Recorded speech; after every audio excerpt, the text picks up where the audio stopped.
Esta charla se llama ¿Sueñan las plantas con pasarelas eléctricas? Tecnologías y diseño de crecimiento, biodiseñar en contextos de moda a partir de prácticas ecológicas. ¿Hacer igual a crecer? Experiencias de biodiseño y biofabricación en Chile con raíces y biomateriales, la cual será compartida por Bastián Díaz Jerez. Primero, bueno, hago una introducción breve para darle ya finalmente el espacio a Bastián. Doy la bienvenida a Bastián Díaz Jerez. Él es bioartista o artista biológico, músico e investigador chileno. Es director de Sonot Lab. Les invito a revisar su canal de Instagram, que se llama tal cual, Sonot Lab, el cual es un estudio de biomateriales, biología creativa y pedagogía, donde explora las intersecciones entre arte, ciencia, tecnología y cultura para centrar su estudio sobre objetivos que permitan la convergencia de esos elementos y los límites materiales, para profundizar la memoria natural, ancestral, social histórica y personal como nodos de investigación. En su trabajo, Bastián establece conexiones entre la historia local y los sistemas vivos para abordar conexiones e interfaces que fusionan el contexto local, la historia material y la memoria biológica. Bastián es uno de las y los creadores invitados en Ecuerpo, Encuentro Internacional de Arte y Tecnología Wearable, en su edición quinta, que les invito a estar pendientes de las próximas actividades en nuestro canal de Instagram, que es e-cuerpo. Y sin más, bueno, doy la bienvenida a Bastián. El espacio es todo tuyo. Y al final habrá ronda de preguntas y respuestas, así que alumnas, alumnos, alumnes, preparen sus mejores preguntas. Gracias, Bastián. Bien, muchas gracias Cecilia, gracias por la invitación y te gracias también por la oportunidad de poder conectar desde una distancia tan grande, ¿no? Como es Chile y México.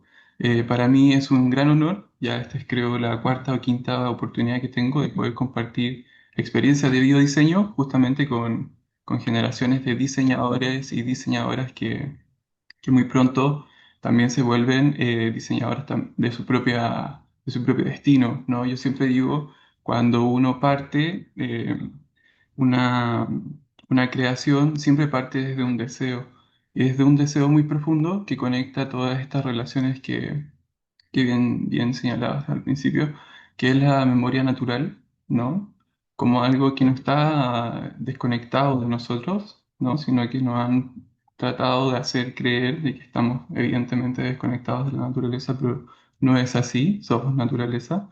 Existe una memoria, ¿no? Que también puede ser histórica, personal, pero también hay una memoria biológica, ¿no? En todos estos procesos, porque como vamos a ir viendo de a poco, casi todas las charlas que preparo, por lo general, nunca son iguales, ¿no? Por lo tanto, en esta ocasión me quise centrar en diferentes tecnologías. En ese sentido, tomo la época del cordel para hacer una seña, ¿no? Porque de qué manera se conecta esto de lo textil con la vida, pero también una vida que es acompañada por el textil, ¿no? Y además de acompañar una vida, pasa a ser también un proceso que acompaña a procesos mortorios, por ejemplo, o por decirlo así, con quizás un poco más fuerte, como las fibras vegetales de la muerte, ¿no? Porque hay procesos en los que debemos reconocer que nuestros ancestros o los conocimientos ancestrales y los saberes locales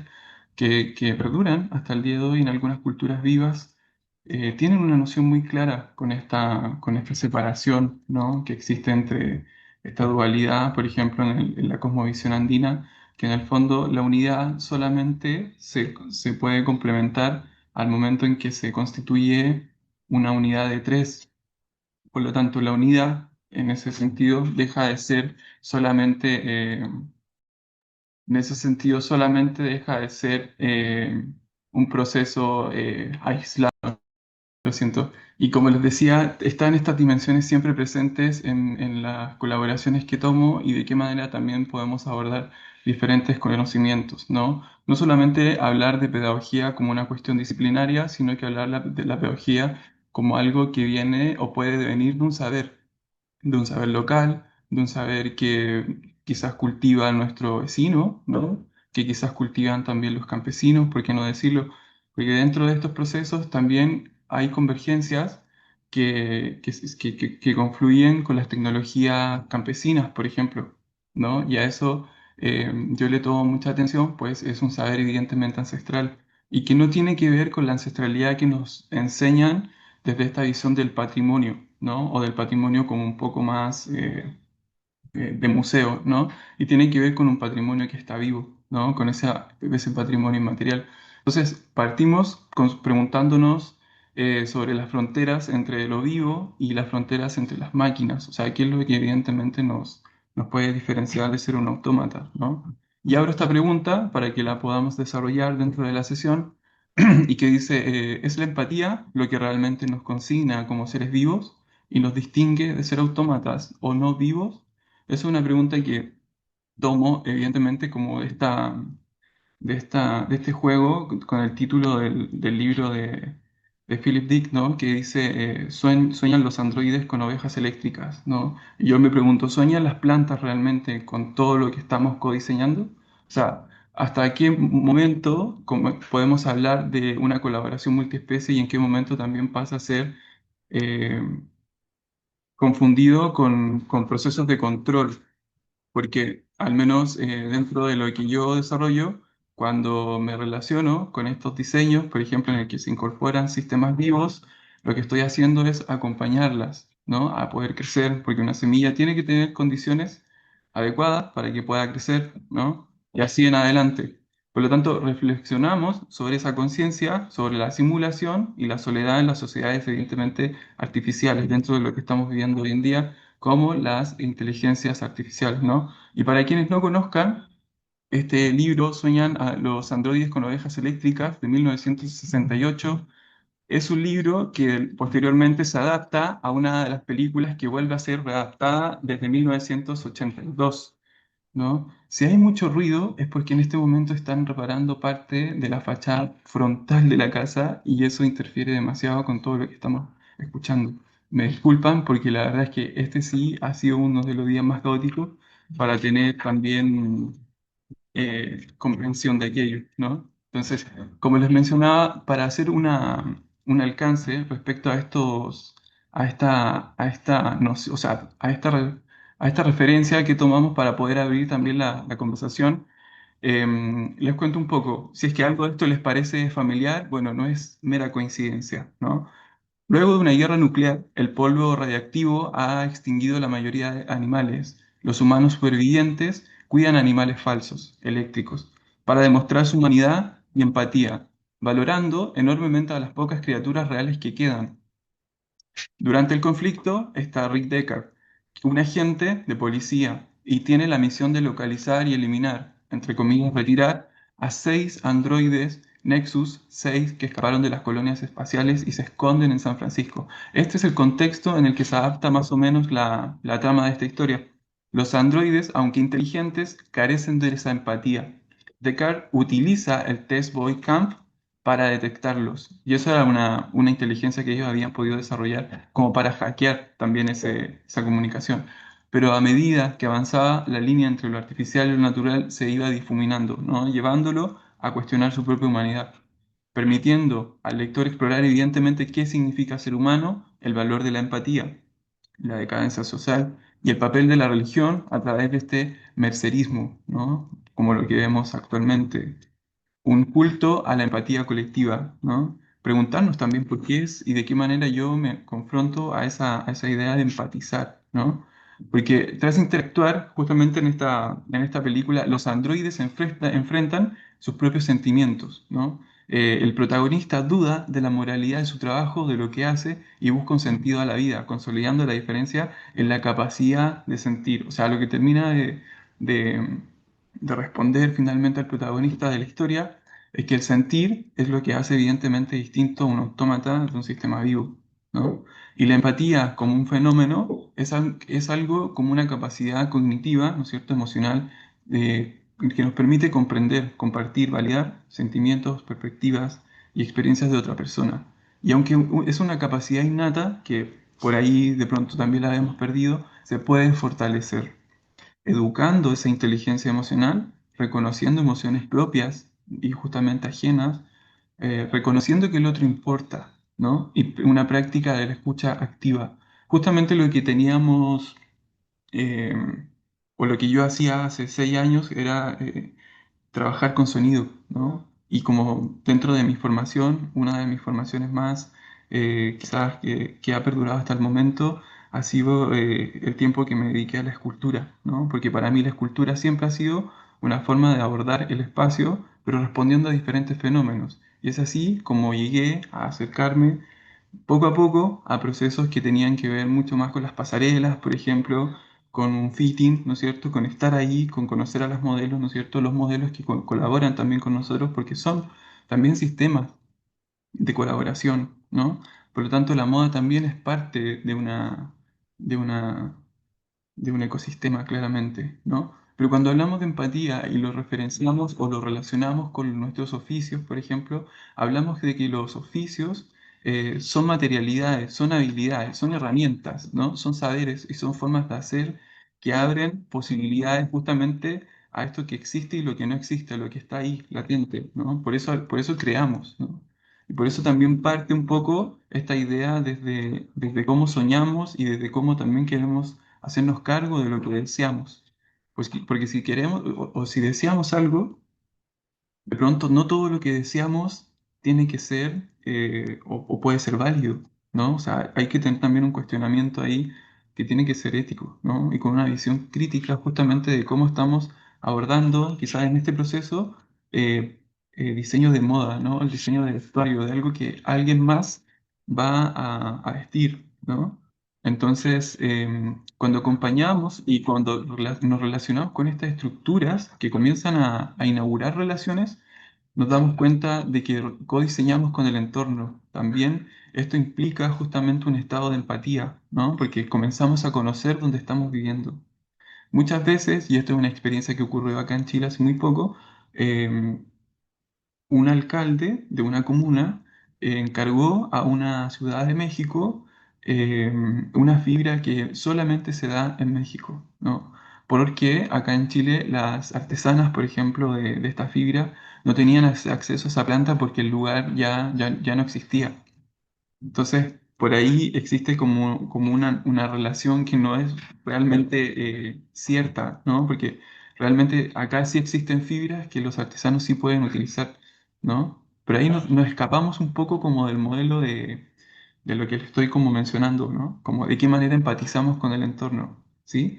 Pero ese ejemplo me llevó a pensar de qué forma esas personas que gestionan y codirigen la cultura o muchas veces toman decisiones importantes no tienen idea del contexto y no saben tampoco de qué manera poder empatizar también con las comunidades. Entonces, importa de qué forma aprendemos el mundo, pero también importa de qué manera queremos enseñarlo. O sea, de qué manera yo lo aprendo para yo también poder entender de que existen posibilidades diferentes, ¿no? Y desde ahí comenzamos a conectar un poco más con lo que es la tecnología ancestral, ¿no es cierto? Que es básicamente una cuestión que en su devenir las sociedades tuvieron que ir desarrollando a través de materialidades, ¿no es cierto?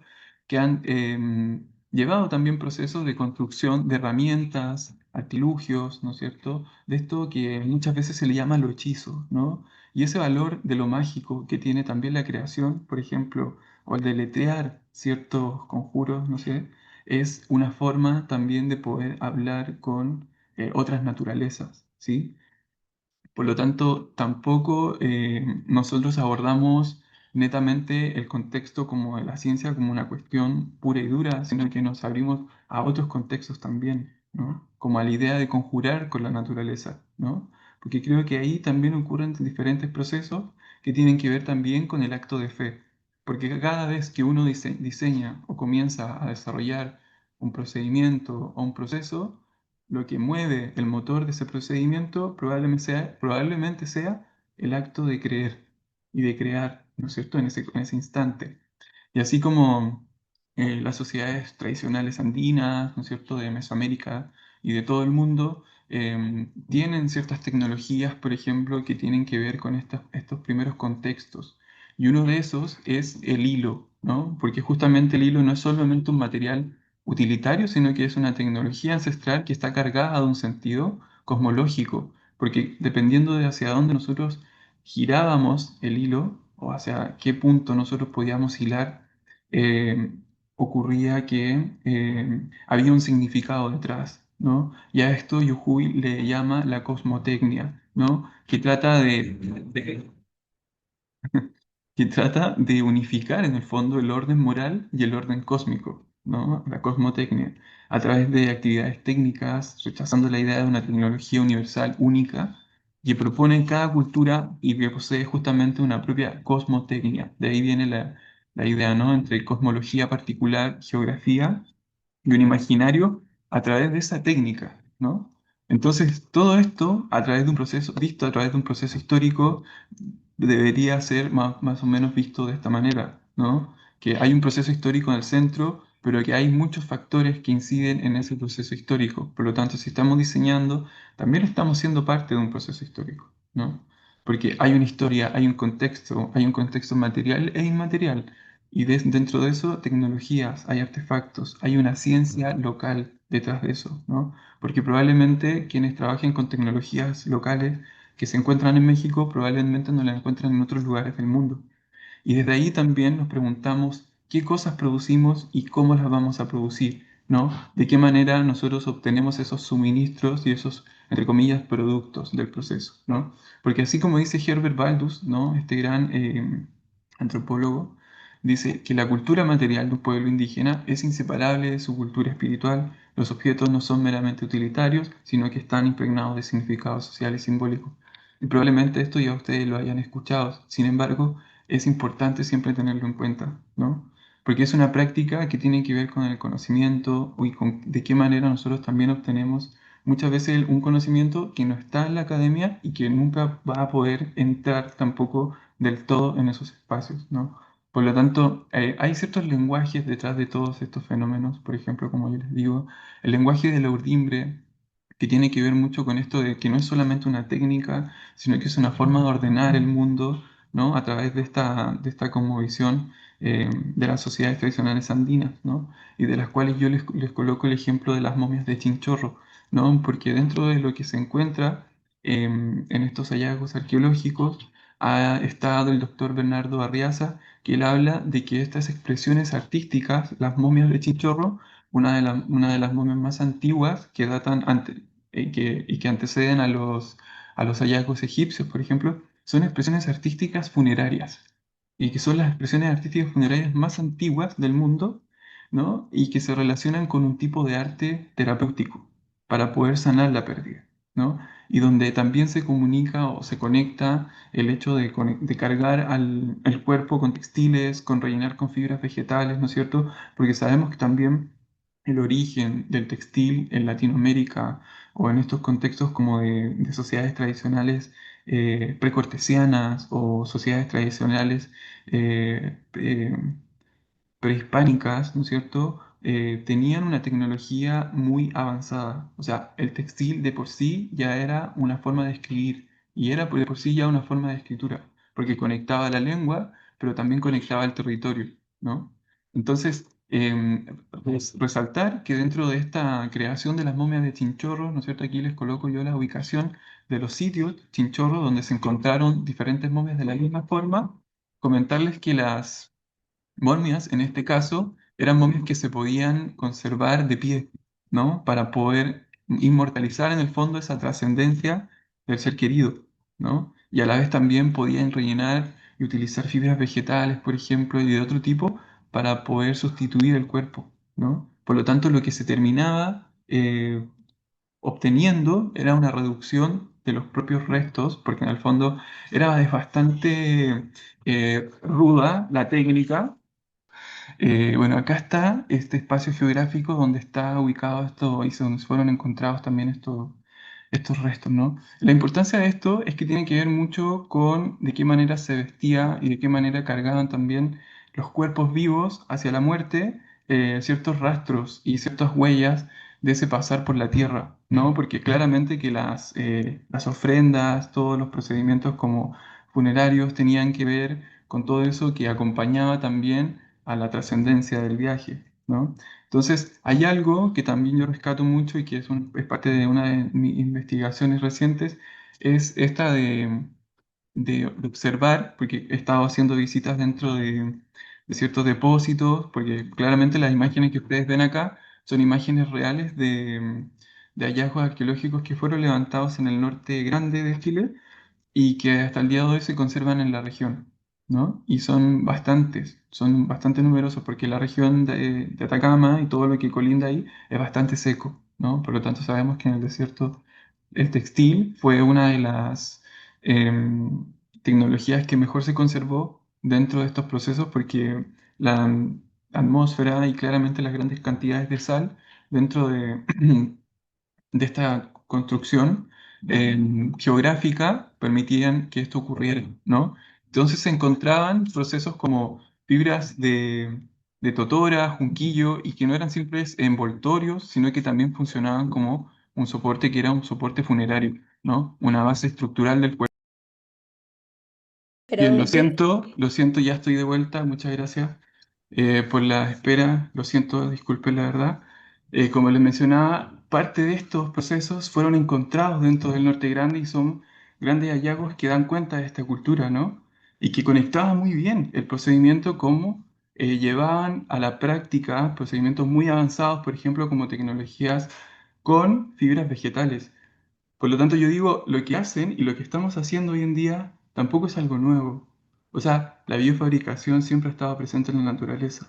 Solo que en estos contextos actuales comenzamos a observar que podemos llevar cierta manera de tener una mayor conciencia de esos procesos, ¿no? Y de poder acompañar, porque en el fondo, como dice Anna Singh, hay un procedimiento en la naturaleza que tiene que ver con la naturaleza feral, que es no controlar, en el fondo, a pesar de que uno trate de controlar lo que es la naturaleza y lo que es el entorno, por ejemplo, biológico, siempre va a haber una diferencia, ¿no? Siempre va a haber como una manera en que no está todo controlado. Estos procesos tienen que ver mucho con lo que estamos desarrollando hoy en día. La biofabricación es algo que ya estaba presente en la naturaleza y en el fondo es algo que nos da cuenta de que el color, la forma, el volumen, todos los significados, todas las texturas ya están de alguna forma diseñadas, ¿no? Lo que puede hacer el humano es poder como acompañar esos procesos para que puedan tener un potencial distinto, ¿no? Porque en estas sociedades justamente el trabajo con ciclos en la materia, en una materia orgánica con conocimiento de etnobotánica, también incluye ecología, sabiduría espiritual, ¿no? Porque iba un poco más allá de los objetos, ¿no? Porque confluían en una manera ancestral de diseñar, con un sentido ecológico, ¿no? Que hasta el día de hoy se trata de retomar, pero muchas veces también caímos en un proceso extractivo, ¿no? Y comenzamos solo a hacer textiles de raíces, por ejemplo, o comenzamos solo a hacer un solo diseño o una forma de trabajo, ¿no? Porque eso también implica que de qué manera se posiciona nuestro oficio o de qué manera nosotros también queremos apuntar a cierto mercado, ¿no? Porque se puede vender poco, pero se puede vender bien, como también se puede vender para todos, ¿no? Y eso son también formas y ideas de negocio muy que se pueden aplicar, ¿no? Entonces, abordábamos todos estos conocimientos como pequeños entradas, ¿no? Porque no profundizamos del todo en la arqueología, sin embargo, pasamos por ella para poder tomar ciertas fuentes, ¿no es cierto?, de conocimiento. Eh, los artistas sí podemos generar cierto conocimiento también, ¿no? Porque ya nos hemos ido sirviendo de bastantes fuentes, pero ahora ya también podemos poder diseñar, por ejemplo, metodologías multiespecies, ¿no? Y eso implica trabajar con hongos, con bacterias, con micorrizas, con un sinfín de procesos que yo creo que siempre lo estamos viendo, pero como ocurren debajo de la tierra, no tomamos conciencia de que ocurren, ¿no? Y la edad del cordel es una idea que trata de envolver a a estos primeros como procesos, ¿no? A estos procesos evolutivos, porque las principales necesidades están justamente relacionadas con la agricultura en este periodo, en la pesca y justamente otras formas de conformar procesos civilizatorios para cultivar, producir materias y suministrar claramente cuidados, porque si yo no cuido la tierra, probablemente la próxima temporada no voy a poder cultivar nuevamente. Y es así como la forma de construir un cordel, lo que se necesita justamente es un gran grupo de fibras vegetales, porque en esta instancia, claramente que el plástico no existía y tampoco existían otros procedimientos como más industriales, ¿no? Por lo tanto, aquí en este proceso, solamente en el proceso de torcer una fibra para poder crear una cuerda, eso detona muchas posibilidades, ¿no? Y son posibilidades que a largo plazo claramente toman mucho tiempo. O sea, digo, porque el cordel, por ejemplo, hasta el día de hoy nosotros lo podemos desarrollar. Y claramente en el estudio yo comparto ciertas tecnologías ancestrales, pero reconociendo también de dónde vienen, retomando ciertos saberes que muchas veces están en los museos, pero también están en culturas vivas, ¿no? Entonces, probablemente la cuerda facilitó este traslado, como les mencionaba yo, hacia otros lugares, hacia lugares más complejos, y eso implicaba también distancia, trabajo, ¿no es cierto? Que siempre hay un trabajo detrás, porque de pronto teorizamos demasiado, pero nos olvidamos del trabajo que hay un trabajo físico, que hay un trabajo que hay que hacer, ¿no? Y eso es también el trabajo como el trabajo de campo que hace un etnógrafo o un arqueólogo o un antropólogo, ¿no? Y nosotros también podemos abordar esas prácticas como prácticas, no como disciplinas así netas, porque en el fondo la convergencia de la transdisciplina se da a través de esto, puntos de encuentro, ¿no? Porque es necesario también crear esos puntos de encuentro, ¿no? Y como dice William Henry, en el uso de hebras o partes simples en el arte textil precede al uso de hilos e hilados, ¿no? Pero un uso conduce muy naturalmente hacia otros usos, ¿no? Al emplear juncos, por ejemplo, tallos, hierbas, etcétera, las hebras más pequeñas se doblan y eso permite asegurar la uniformidad del tamaño, o sea, claro, del tamaño. Y cuando se utilizan varias partes, claramente se combinan en una sola mediante la torsión o estos trenzados, ¿no? Entonces, parte todo de una tecnología muy simple para comenzar a crear estructuras mucho más complejas, ¿no? Y desde ahí es que me pregunto yo, bueno, ¿y qué lugar ocupan estos espacios geográficos hoy en Chile, pero también en Latinoamérica? ¿No? Porque sabemos que Chile y otros países de acá tienen grandes vertederos que están orientados para solamente conservar textiles que van a quedar ahí alojados por millones y millones de años, ¿no? Porque algo que podría haberse descompuesto en 500 años, como un textil natural que nosotros utilizamos, aquí se va a demorar mucho tiempo más, ¿no? Porque sabemos que las condiciones también no son las adecuadas para que el textil se descomponga. Pero ¿qué hacen? Lo llevan a estos lugares, ¿no? Comienzan ahí a apilar y apilar y a hacer realmente montañas que, que se confrontan con el saber local, porque claramente en estos lugares habitaron muchas culturas que tenían una relación distinta con las montañas, por ejemplo, los apus, ¿no? Los espíritus de la montaña. Pero ahora tenemos una montaña que es de ropa. Pero ¿qué hacemos con esa montaña de ropa, ¿no? Entonces, en las imágenes que yo les muestro acá, es parte solamente de estas casi 60 toneladas de ropa que llega anualmente desde Estados Unidos, Europa, Asia, ¿no es cierto? Y que es un fenómeno que se ha catalogado como una emergencia ambiental. Y los efectos a lo largo de esto es enfrentar claramente a la región, a ponerle en riesgo su salud, ¿no es cierto? Y a los ecosistemas, ¿no? Porque sabemos que por acá también no solamente vivimos solos, sino que vivimos con muchas especies. El consumo desmedido y esto que le llamamos la fast fashion, ¿no es cierto? Es una de las principales causas. ¿Y qué es lo que hacemos, no? ¿Cómo, de qué manera podemos responder a esto? Bueno, y el año anterior, cuando trabajé con diseñadores de ropa, y esto fue lo que me llevó a poder desarrollar estrategias en el fondo para desarrollar eh, metodologías, formas de hacer, compromisos claramente y compromisos con lo que deseamos ver a futuro, pensando en el futuro como algo que está aquí, como algo que se hace, como algo que se crea en este devenir. Entonces nos juntamos con Kerima, que es la diseñadora de KM, y ella desarrolló junto con el equipo y mi asesoría diferentes piezas que mostramos en esta pasarela, ¿no? Y de la cual pudimos obtener el primer lugar, ¿no? Como una de las principales colecciones que daban respuesta en el fondo a esta inquietud de qué hacemos con el textil, ¿no? Entonces, lo que voy a compartir ahora es una colección de diseño, de biodiseño y de textiles biodiseñados, a partir de textiles recuperados, ¿no es cierto? En la gran mayoría desde diferentes puntos de Chile y otros desde el norte, claramente donde estábamos trabajando.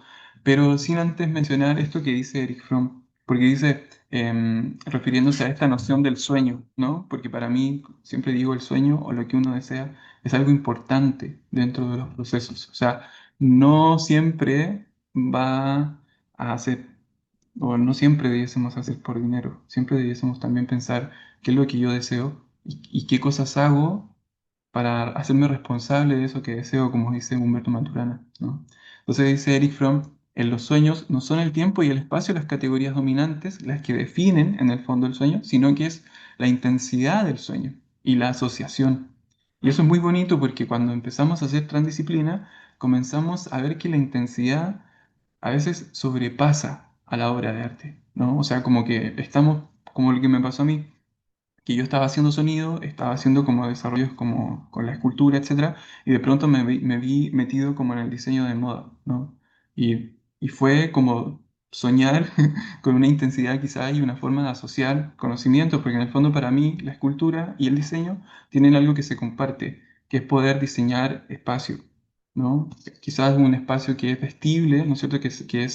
Se puede habitar como la ropa, y quizás otro espacio que lo ocupa solamente un objeto tridimensional. Pero es ahí donde se encuentran estos procesos de asociación, ¿no? Y tomando un poco la cosmovisión de estas sociedades tradicionales, porque yo creo que no es hablar de lo ancestral como algo que está prohibido, porque muchas veces a los artistas nos prohíben hablar de lo ancestral porque nos dicen que hacemos extractivismo, pero yo creo un poco como lo que dice también Lucrecia Martel, ¿no? La gran directora de cine argentino, que dice que debemos correr ese riesgo muchas veces cuando estos saberes están en peligro, ¿no? Porque en el fondo tampoco podemos obviar la posición que tomamos dentro de la investigación, ¿no? O sea, como diseñadores, somos diseñadores, etcétera. Pero también podemos romper ese rol, podemos salir de ese rol, ¿no? Y como mencionaba al principio, salir de una disciplina para encontrarte en otra no quiere decir que te vayas a convertir del todo en eso otro, ¿no? Sino que tiene que haber un diálogo con esa conversación. Entonces, creo yo que es lo que siempre debe tener un diseñador, un artista, un escritor, ¿no es cierto? Que es saber o tener un gran aprecio por el conocimiento y por el hacer, ¿no? Porque eso te va a llevar a lugares distintos, ¿no? Para poder también poder conectar y poder ordenar tu propio mundo, ¿sí? Porque es así como el arte nos ayuda a poder unificar o poder explicar este origen del todo, ¿no? Porque son los cantos, es la danza, son las formas que nosotros le damos al espacio y a la materia, y el sonido, ¿no? Porque claramente al principio teníamos un problema con el sonido y es un problema de comunicación, que es importante, escucharse, ¿no? Y de eso dentro de los equipos de diseño también tienen que tenerlo ustedes en cuenta, porque cuando están en un proceso de fitting, por ejemplo, o están antes de salir de la pasarela, esos 17 minutos que dura la pasarela de ustedes, están acompañados del momento antes de salir, por ejemplo. Y ese momento antes de salir es caótico, o sea, realmente es un proceso caótico.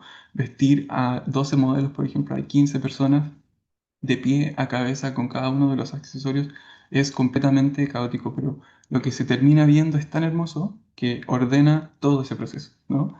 Entonces, es intenso, diseñar es yo lo diseño, o sea, yo lo pienso así, para mí el diseño poco a poco ha ido tomando como un protagonismo importante dentro del hacer, porque creo yo que la palabra diseño tiene mucho que ver o mucho que compartir con la palabra deseo y también con la palabra soñar. Creo que de ahí podríamos pensar una forma de diseñar a partir de los deseos, ¿no? Como lo que realmente yo deseo ver. Porque es como hacer una canción, ¿saben? Porque cuando tú haces una canción que te gustaría escuchar, no algo que dejarías de escuchar. Por lo tanto, tomas la guitarra, comienzas a hacer, colocas una paleta, ¿no es cierto? Pero es algo que a ti te gustaría escuchar, porque por ningún motivo podrías hacer una canción que no te gustara escuchar, ¿no? Y yo creo que eso también es muy significativo con los procesos de, nos vamos a saltar esto, los procesos de diseño, ¿no? Porque eso es lo que terminó confluyendo en esto. Tres personas que en el fondo terminaron trabajando en diseñar, en codiseñar, y yo siempre insistía en esto, porque para muchos diseñadores codiseñar es una palabra un poco fuerte. No están acostumbrados a asumir la agencia que tienen los procesos vivos, por ejemplo, porque es muy complejo abordar todavía para algunos diseñadores qué es lo que es diseñar con plantas, ¿no? Porque hay muchas interrogantes, hay muchas preguntas, hay muchos procesos que no vemos y por lo tanto que no conocemos, ¿sí? Porque no tocamos, los biomateriales están hechos para hacer experiencias reales, no para tenerlos detrás así de una vitrina. Entonces, eso yo creo que tiene un gran potencial, sobre todo en Latinoamérica y en todo el continente, porque va a detonar lo que vamos a ver dentro de los, yo creo, 10 años, oye, porque ya lo estamos viendo.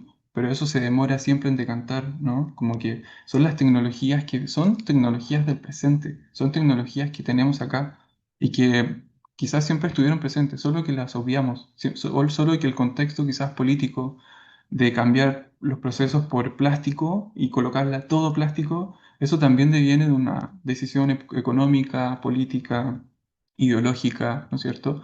Y social, ¿no es cierto? Porque siempre está la sociedad ahí presente. Entonces, acá fue un poco de lo que nosotros, aquí les presento algo de lo que nosotros propusimos como acompañar, ¿no es cierto?, para no gastar en plásticos, en eliminar realmente el plástico, porque nos proponíamos hacer una colección de diseño que volviera a la tierra, o sea, a lo que pensábamos nosotros, y esto era lo que más hacía ruido, era pensar en un diseño que pudiera ser plantable. Y claro, en el fondo es como un poco un greenwashing pensar así, porque en el fondo em, tampoco es ese el principal propósito, como que todo se tenga que descomponer.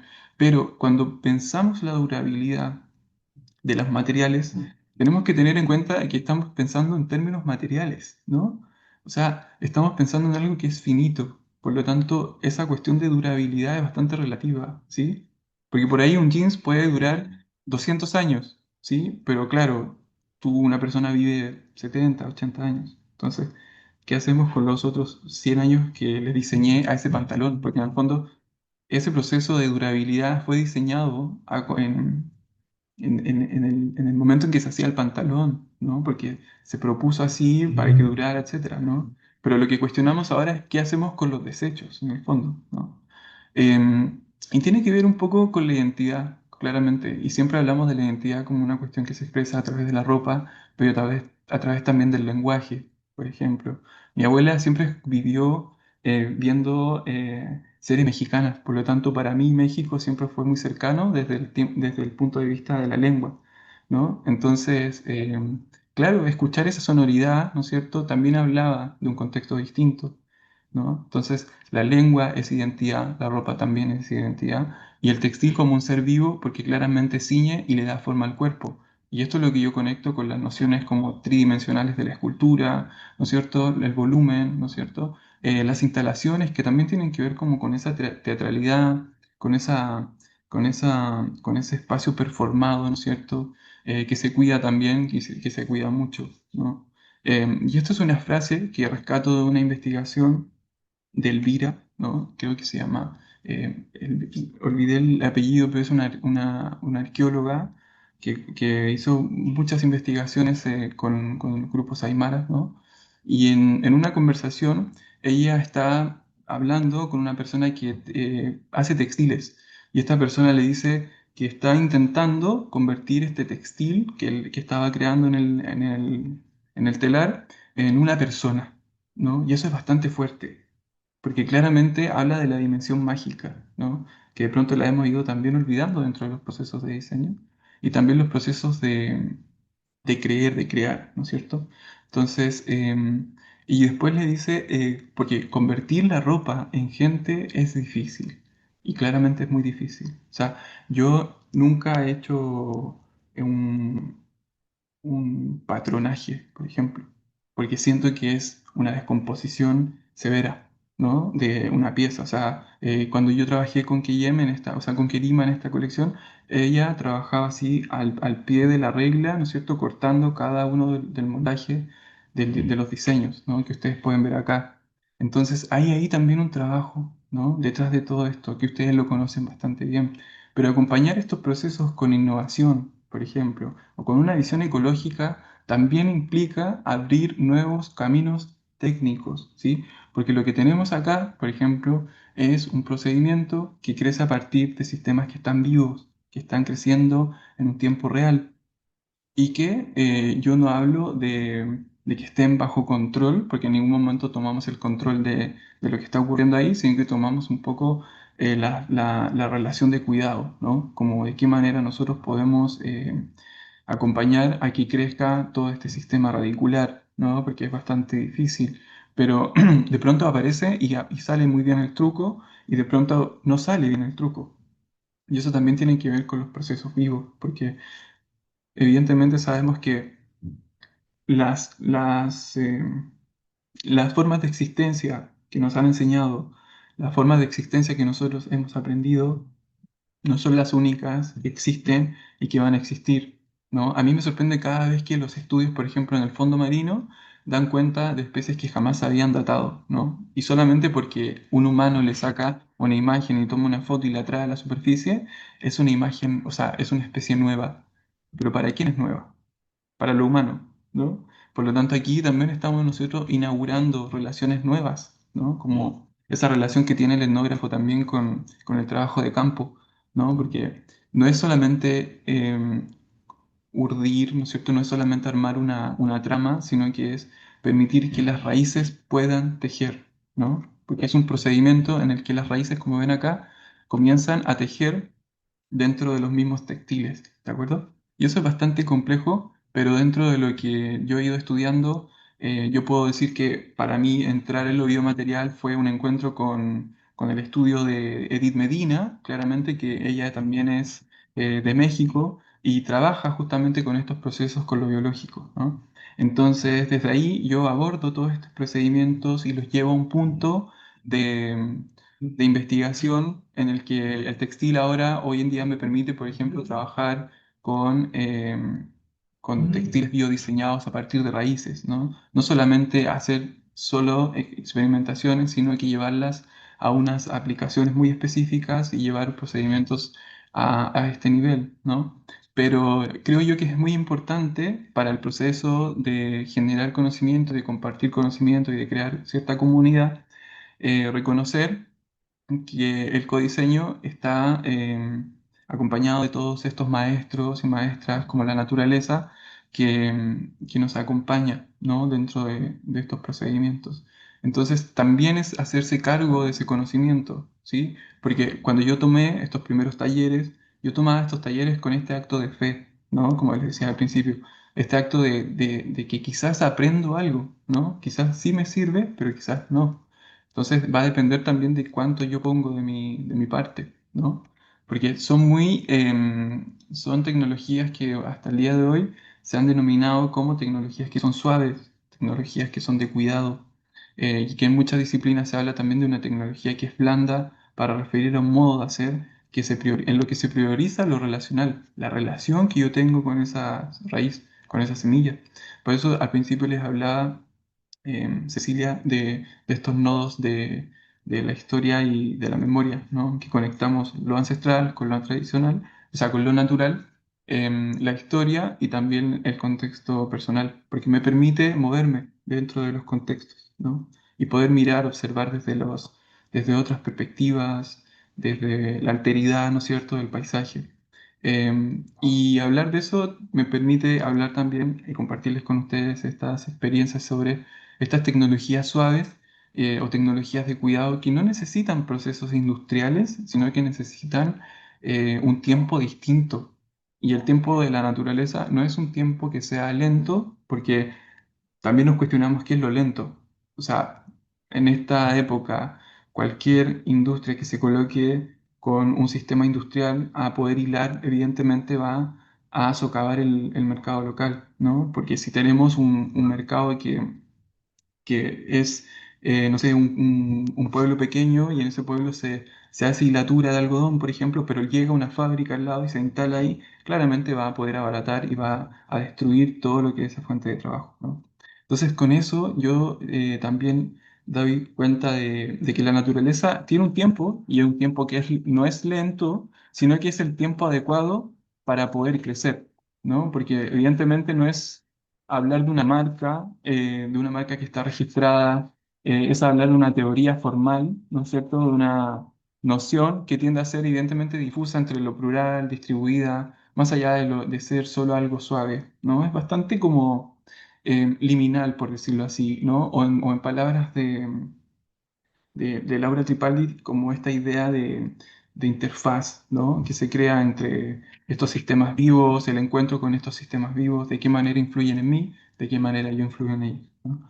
Y bien, así fue como pudimos pensar, de alguna forma, los trajes que queríamos ver en esta tribu, porque en el fondo era una película la que estábamos desarrollando, pero una película sin ser grabada, ¿no? Era una película que solamente teníamos en nuestra cabeza y cada uno de estos personajes era un rol particular dentro de la trama. Esta, particularmente, era una de las brujas, ¿no? Que ocupaban unas trajes hechos completamente de biofabricación, ¿no? Y desde ahí también tomamos esta idea de que no es solamente hacer con lo multiespecie, sino que es también eh, conjurar de alguna manera con otras inteligencias. Y un poco pensar en la manera en cómo creamos estos diseños fue pensar que teníamos que tener primero el patronaje desarrollado, ¿no es cierto? Para que luego de eso pudiéramos hacer crecer las raíces por encima de eso, ¿sí? Entonces, allí fue cuando tuvimos que ajustar toda la investigación que veníamos desarrollando para un tiempo más acotado, ¿sí? Porque teníamos solamente 3 meses. Ustedes saben que de pronto las pasarelas son así, como que tienes un tiempo, tienes que hacerlos, o si no te quedas abajo, ¿no? Entonces teníamos que acotar todos los tiempos de desarrollo. Y acá pudimos desarrollar lo que lo que era más importante, que era poder componer ciertas figuras, ¿no? Que yo les digo, estas figuras vivas o esta memoria, ¿no es cierto?, que queda como una huella de algo que la planta en algún momento hizo. Y desde ahí hay algunas nociones que algunos diseñadores toman para hablar de materiales vivos, por ejemplo. A mí la verdad es que no me gusta usar mucho ese término porque siento que son procesos que ocupan una parte claramente de esa relación, pero luego no es que estén vivos, sino que comparten alguna pequeña categoría, a ver, comparten ciertas características dentro de la categoría de lo vivo. Como que eso es un poco lo que le dice o que le da el nombre de lo vivo, ¿no? Porque cambian, porque se transforman, porque luego se va a descomponer, porque este textil, por ejemplo, sí dura y tiene una durabilidad, evidentemente, como cualquier fibra vegetal, ¿sí? Y evidentemente puede ser mejorado, sí, claramente puede ser mejorado, porque son tecnologías, como les decía, del presente que de aquí a 20 años o de aquí a 10 años probablemente estén mucho más avanzadas, ¿sí? Y lo interesante de esto es pensar de que no es solamente algo, ver como,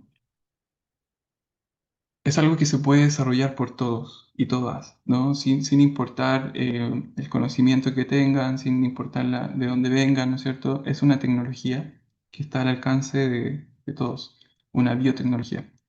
Y retomando un poco lo que era el contexto de lo que nosotros investigamos para esa colección, fue llegar a esto, que es un ave, ¿no es cierto?, que está presente en toda esta parte de la costa del Pacífico, donde vive este pajarito, ¿no es cierto?, que se llama alcamarí, ¿no es cierto?, y que toma su nombre de dos palabras, ¿no es cierto?, que son alca y que quiere decir esto entrecortado, ¿no es cierto?, porque en el fondo diseña su propio pelaje discontinuo, ¿no es cierto? Y un pelaje de dos colores en animales, que es moteado, ¿no? Sinónimo de ticlia, ¿no?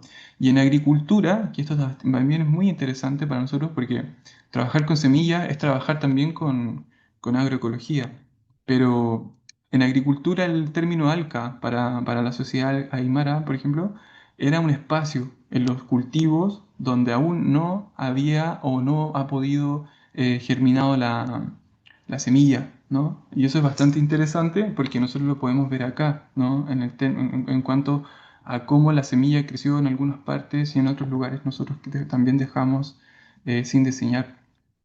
¿Sí? Y es lo que acompaña, en el fondo, a esta cosmovisión sin tratar de hacer sin una necesidad de extirpar el conocimiento, sino que de expandirlo, ¿no? Porque claramente lo que está escrito en un diccionario es algo escrito, ¿sí? Pero eso lo podemos interpretar, evidentemente, dentro de contextos que respeten, evidentemente, esa epistemología, ¿no? De qué manera se desarrolla el conocimiento, pero de qué manera también ponemos en práctica esas relaciones de saber. De qué manera, o sea, solamente vamos a equiparar libros de teorías que explican lo- el mundo que existió antes de la invasión, o vamos a recuperar ciertas tecnologías, por ejemplo, como tecnologías campesinas que hasta el día de hoy se utilizan para poder sanar la tierra, ¿no? Entonces creo yo que hay parte del discurso hegemónico que incluso se incluye dentro de lo decolonial, que crea nuevos neocolonialismos, ¿sí? Y creo que uno de esos es no permitirnos hablar de estos conocimientos ancestrales porque estás haciendo netamente un extractivismo, ¿no? Yo creo que va más allá la discusión, ¿sí? Porque si vemos en términos simples, nadie es de fuera de la Tierra, nadie viene de un planeta exterior. O sea, hasta donde yo sé, nadie es un extraterrestre. Por lo tanto, todos tenemos que de alguna forma rendir ese tributo a la tierra, ¿sí? Porque nadie existe fuera de esa tierra. Por lo tanto, hay también que creer en ciertas tecnologías que sean para este planeta. No podemos creer en tecnologías que no sean para este lugar. Es una contradicción, ¿no? Y las tecnologías suaves son un poco eso, ¿no? Que lo suave revela otra sensibilidad, una tecnología que está basada en esta porosidad en la que nosotros permeamos un poco en el hábitat, por ejemplo, de las raíces, porque cuando nos colocamos dentro de la biofabricación, como que somos un poco como unos invasores, como que nos metemos ahí, ¿no es cierto? Comenzamos a ver cómo crecen las raíces, qué necesitan, qué les falta, qué dejo de colocar, qué coloco, ¿no es cierto? Es como bastante compleja la relación porque hay que observar, ¿de acuerdo? Y esa observación es como una observación participativa, no es como solamente observar como un testigo, porque la tecnología suave es una forma de relación, como dice Laura Tripaldi, es una tecnología que no es lo opuesto a lo duro, sino una forma distinta, claramente, de relacionarnos con la materia. Porque cuando hablamos de materia o de materialidades, siempre tenemos la idea principal de cosas sólidas, duras, que tienen que durar, ¿no? Como que de ahí viene el término, durabilidad, dureza, ¿no? Entonces, eso abre la pregunta, o sea, ¿seguimos utilizando los mismos materiales o creamos nuestros propios materiales para poder desarrollar nuevos futuros? O sea, yo creo que son bastante las ofertas que nos propone el biodiseño o la biofabricación, ¿no? Porque podemos llegar a diferentes lugares, ¿sí? Y un poco para ir redondeando un poco ya la conversación, les quería terminar de mostrar parte de lo que trabajamos. Todo esto fue lo que acompañó a esta colección, porque tenía que ser una colección que diera cuenta de esa ecología con el entorno y que fueran textiles recuperados, ¿no es cierto?, de procesos de suprarreciclaje. Que eso también me gustaría mencionarlo, porque dentro de los procesos que desarrolla Kerima, eh, ella trabaja con un proceso de suprarreciclaje que es recuperar prendas utilizadas, por ejemplo, para poder recuperar todo el textil que está ahí, ¿no? Y poder crear nuevas prendas. Entonces, por ejemplo, esta técnica de las alforzas, que yo creo que también la deben conocer, es una técnica bastante, incluso clásica, dentro de los trajes, por ejemplo, europeos, que se utilizaban cuando las nodrizas, por ejemplo, tenían que adaptar sus diseños, porque eso es otra cosa que hemos ido olvidando, que la ropa se adapta al cuerpo. Cuando la nodriza, en este caso la persona, la mujer que estaba gestando, ¿no es cierto? Tenía que modificar su vestido, ¿no es cierto? Lo tenía que ensanchar. Ella abría estas alforzas, que en este caso nosotros las aplicamos al pantalón, abrían estas alforzas, por lo tanto cambiaba todo el diseño, ¿sí? Pero aquí lo que nosotros quisimos fue hacer tres pantalones, o sea, perdón, hacer un pantalón pero a partir de tres pantalones que habían sido reciclados, ¿sí? Porque lo que tratábamos de hacer con esta alforza era que entrara mayor cantidad de material en el diseño. Y eso es bastante estratégico, porque si queremos dar cuenta, o sea, si queremos dar respuesta a esta cantidad excesiva del textil, también tenemos que comenzar a pensar técnicas nuevas, ¿no? ¿Qué técnica me permite colocar más o menos textil, ¿sí? O verlo desde un punto de vista en el que recuperamos tecnologías anteriores. Si en el fondo siempre, y esto es lo que dice eh, Mason Mesa, ¿no es cierto? Que él dice que es importante partir de la tradición para ir a la innovación, como que mirar hacia allá, pero con una tradición importante, ¿no? Porque tenemos que saber defendernos en el fondo como diseñadores también, o sea, tenemos que saber hacer algo, ¿sí? Y saber hacer algo con las manos. Acá también quisimos aplicar la misma técnica porque era parte del diseño, ¿cierto? Que trataba de incorporar mayor cantidad de tela dentro de las prendas, ¿sí? Y pensar también en un diseño que era futurista porque venía de una historia de ciencia ficción, ¿no? Entonces ahí comenzamos a conjugar este futuro como un poco distópico, pero que no se olvidaba de las raíces como naturales, porque habían dos bandos. Como siempre, probablemente va a existir, o sea, no hay luz si no existe oscuridad, ¿no? Lo importante es el balance que podamos crear entre esas instancias, porque en el fondo yo creo que casi todos o la mayoría de las personas tienen una tendencia más por la luz, casi en su gran mayoría. Y uno de los efectos es que durante el día el sol es quien nos acompaña y es el sol el que nos da la energía, ¿no? Entonces, hay ahí cosas que hemos dejado de ver, por ejemplo, pero que están siempre presentes como patrimonio de la humanidad inmaterial, ¿no? Y quisimos tomar estas técnicas para poder abordar estos procesos, por ejemplo, en los que se incorporaban indumentarias como artesanales, ¿sí? Sin olvidar que incorporábamos procesos de biofabricación, porque esta tela también era una tela que nosotros bordábamos en el fondo con las semillas. Las semillas crecían en el textil y yo le entregaba el textil a la diseñadora y la diseñadora terminaba de coser las piezas, pero yo le pasaba todo cortado, ¿no?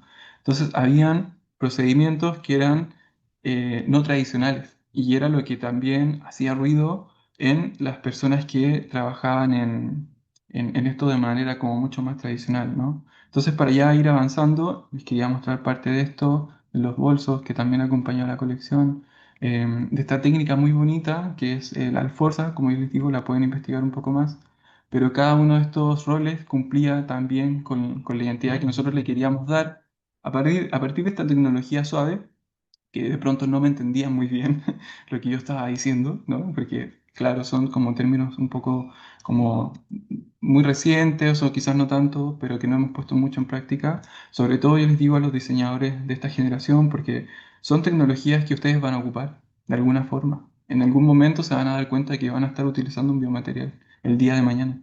Entonces, no corresponde a una categoría de objetos la tecnología suave, sino que corresponde a una forma de pensar la tecnología que que presta atención a los procesos, a la vulnerabilidad, ¿no es cierto? Al cansancio, al tiempo de trabajo, al tiempo que se demora en crecer, por ejemplo, un textil de raíces, ¿sí? Que son 20 días aproximadamente, a la fricción de esa materialidad, a la agencia de lo vivo, de qué manera actúa.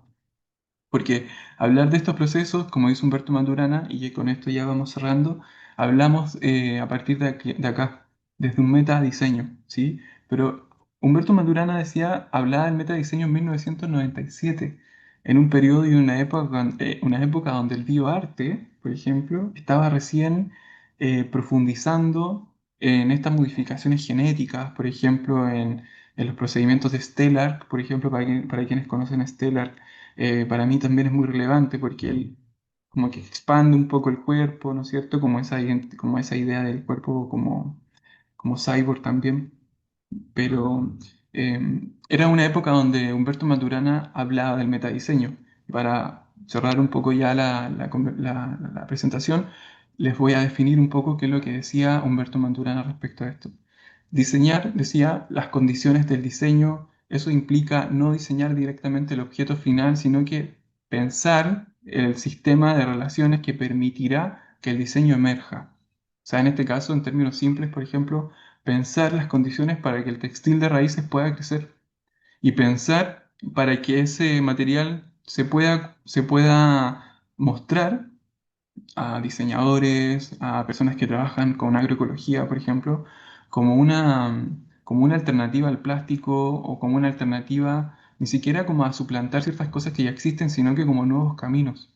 Porque el metadiseño crea las reglas, ¿no? El entorno o las relaciones para que múltiples diseños posibles aparezcan. Y esto es muy relevante porque es lo que aplico yo dentro de las metodologías pedagógicas. Porque Sonos Lab, por ejemplo, es un espacio pedagógico.